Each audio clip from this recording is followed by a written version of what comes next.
All right, we continue to track that breaking news for you right now. The White House, if you've been staying with us, is under lockdown after reports of shots fired near the grounds. We want to get right out to our Regina Ureta now with the very latest. It's Memorial Day weekend. Pennsylvania Avenue is packed.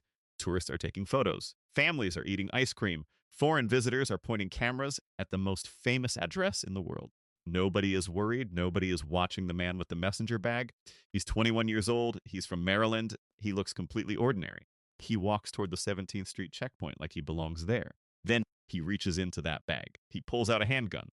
He opens fire on Secret Service officers standing right outside the White House. Secret Service returns fire immediately. The man goes down. He's rushed to the hospital. He dies there.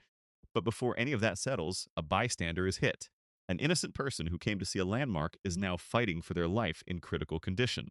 Inside the White House, the president is safe, untouched, unaware of how close this just got. Here's what the news coverage buried. Promised this man had a documented warning file.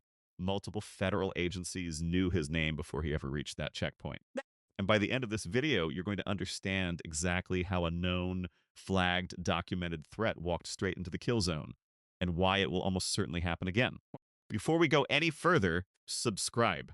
This story goes much deeper than any headline you've read. You need to be here for what comes next. The cameras caught the shooting. But here's what they didn't show you, the paper trail that existed long before that trigger was pulled. The shooting lasted seconds. The warning signs had been building for months, and every single one of them was documented. Evidence his name was Nazaire Best, 21 years old, a Maryland resident, not a ghost, not a mystery, a known quantity inside the federal law enforcement system, and that distinction matters more than anything else in this story. Here's what that warning file actually contained. Earlier in 2025, Best approached a White House gate and attempted to pass through. Officers flagged him. They turned him away. They opened a file. Weeks later, he came back. This time he blocked a vehicle entry point at the White House perimeter. Officers flagged him again. They turned him away again. They updated that file. Promise One delivered two separate encounters. Two separate flags, one growing file, and the agencies holding it weren't just the Secret Service. The FBI knew, ATF knew, Metro PD knew. This was not one agency's blind spot. This was a systemic, multi-agency awareness of a man who kept coming back to the same address. Former FBI Agent Richard Kolko put a name to what Best was: a grievance collector. Not someone trying to storm the building. Not someone with a tactical plan. Someone who wanted to send a message, whatever the cost to himself or anyone standing nearby. Now here's the detail that quietly disappeared from early reporting. Initial accounts said Best fired 3 rounds. Law enforcement sources later confirmed the actual number was significantly higher. The exact count hasn't been officially released. The weapon he was carrying still hasn't been publicly identified. 2 facts, both revised or withheld, neither explained. 2 documented encounters. A warning file maintained across multiple agencies, a known mental health history, and a man who walked back to that checkpoint a 3rd time with a loaded weapon in a bag. The system saw him coming, twice. So the question isn't whether the system failed. The question is why, and the answer is more uncomfortable than you're expecting.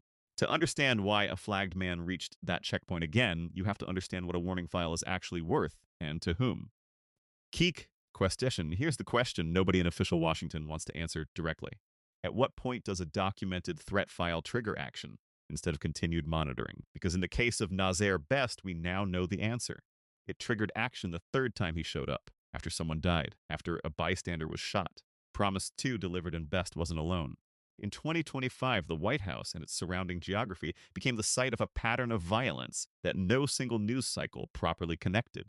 Here are 5 incidents that happened within 2 months of each other. The correspondent's dinner attempt. A California man named Cole Thomas Allen was arrested and accused of trying to assassinate President Trump. He's currently in federal custody, pleading not guilty. The May 4th Washington Monument shooting. A Texas man opened fire near the monument, just blocks from the White House. A teenage bystander was wounded, another Secret Service response, another case file. The Memorial Day checkpoint shooting, Nazaire Best, a documented warning file, a dead suspect, a critically wounded civilian. The radicalization pipeline, former FBI Agent Kolko identified the mechanism. People going into chat rooms, gaming platforms, finding like-minded individuals, validating their plans, and then taking action. The bystander pattern, in every single incident, an innocent person ended up in the line of fire. A teenager, an unnamed tourist, people who came to see a landmark, not to become part of a case file.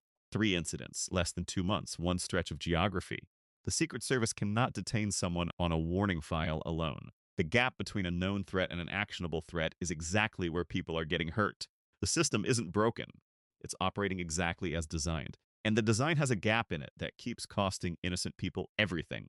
Should the Secret Service have legal authority to detain someone on a warning file alone before they reach the checkpoint? Tell me your answers in the comments.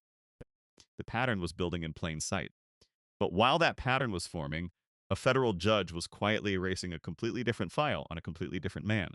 3 incidents, multiple warning files, and every single time the person who paid the highest price wasn't the suspect.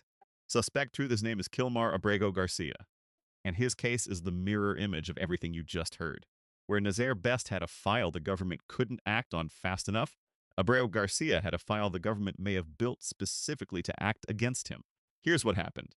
In March 2025, the Trump administration deported Abrego Garcia to El Salvador. Officials later called it an administrative error. DHS labeled him an MS-13 member with a history of violence. His lawyers pointed out he had never been convicted of any crime. The Supreme Court ultimately backed the judicial order to return him to the United States. Then came the charge. A November 2022 traffic stop in Tennessee. 8 other people in the vehicle. Federal prosecutors filed a human smuggling indictment alleging Abrego Garcia participated in a years-long trafficking conspiracy. It looked airtight until federal judge Waverly Crenshaw read the timeline. The executive branch closed its investigation of the November 2022 traffic stop. Only after Abrego Garcia succeeded in vindicating his rights did the executive branch reopen that investigation. The judge called it retaliatory prosecution. He dismissed the charges. The DOJ's response was immediate. Another activist judge has placed politics above public safety. The judge's order is wrong and dangerous, and we will appeal. Subscribe right now, because the full Abrego Garcia story is getting its own dedicated video. This case goes much deeper than one dismissed charge. You need to be subscribed before that drops. 2 men, 2 files. One file wasn't acted on until it was too late. One file may have been created because acting on it was politically useful. Neither outcome protected anyone. Do you think the timing of that human smuggling charge was a coincidence, or do you see something else at work? Tell me your honest read in the comments. The dismissed charge didn't end Abrego Garcia's fight, and the closed file on Nazaire Best didn't prevent a shooting, which means both systems failed, just in opposite directions. What connects these 2 stories isn't politics, it's paperwork, and what happens when the people holding it decide what it's worth. Unresolved, close Nazaire Best is dead. The bystander he may have shot still hasn't been named in official reporting. Their story has no public ending. Their family has no public acknowledgement. They came to look at a building and left in an ambulance, and the official record barely noticed. The weapon Best used still hasn't been identified. The round count was quietly revised upward and never officially explained. 2 details, both significant, both disappeared into the noise of the news cycle. Kilmar Abrego Garcia won in court. He hasn't won his life back. The deportation effort continues. A dismissed charge doesn't end the government's pursuit. It just changes the paperwork. Here's the only conclusion this evidence supports. The warning file on Nazaire Best was real. It was maintained by multiple agencies. It was not enough. Somewhere right now, other files exactly like it exist. Other names, other documented encounters, other gaps between known and actionable. The system didn't fail because nobody was paying attention. It failed because paying attention was never designed to be enough. What detail from this case do you think the mainstream coverage completely buried?